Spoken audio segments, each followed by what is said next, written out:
కాంగ్రెస్ ప్రభుత్వంలో మళ్లీ సబ్సిడీ విత్తనాల కొరత ఏర్పడింది. సబ్సిడీ విత్తనాల కోసం రైతులు పడిగాపులు కాస్తున్నారు.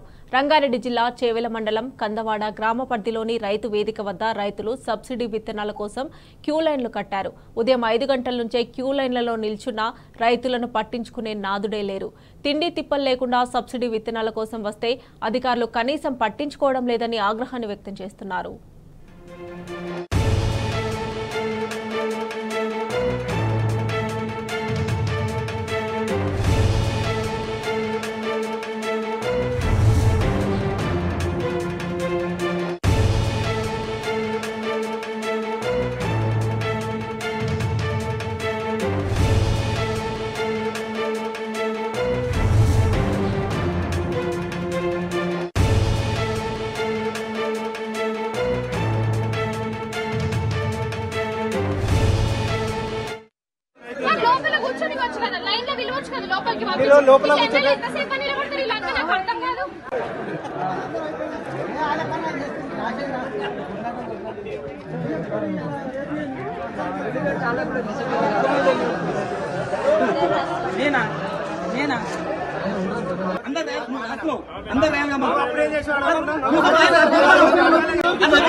గ్రామం పలుగుట ఇక్కడ జన్ముల గురించి వచ్చినాము.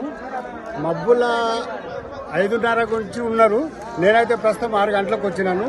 ఇప్పటి వరకు ఎవరు లేరు. ఇల్లు పంచాయతీలు సరిపోను వస్తలేవు జన్ములు అయితే. మరి ఏం చేయాలో నీళ్లు లేక ఇక్కడ చాలా మంది అయితే ఘోరంగా నిలబడి చూస్తున్నాము. ఇప్పటి వరకు ఇంకా ఇది లైన్ ఓడుస్తలేదు, మాకు చిక్కలేదు. ఇది కూడా సరిపోని వస్తాయా రావని కూడా మాకేం తెలుస్తలేదు. చాలా కష్టపడి వస్తున్నాము. ఇది కష్టము. అవి ఒక్కొక్క సంచిస్తున్నారు, అవి కూడా సరిపోని ఇస్తలేరు. ఎన్ని సంచులు వచ్చింది? ఇప్పుడు 100 సంచులు అని ఫస్ట్ అన్నారు. మళ్ళీ వెనకసికి ఇంకో 100 యాడ్ చేసినాము. 200 సంచులు వచ్చినాయి అని అన్నారు. కానీ ఇప్పుడు ఆ 200 మంది కంటే మనుషులు ఎక్కువ ఉన్నారు, సంచులు తక్కువ ఉన్నాయి.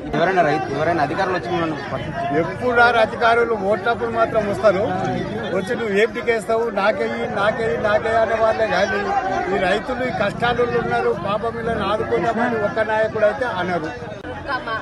8 గంటలకు వచ్చిన ఇది వరకు ఏది లేదు. విత్తనాల కోసం సత్వ అయితే అని జన్మలకు వచ్చినాము. ఎవరు ఏమి ఇస్తలేరు, లొల్లులు పెట్టుకుంటున్నారు నాయన.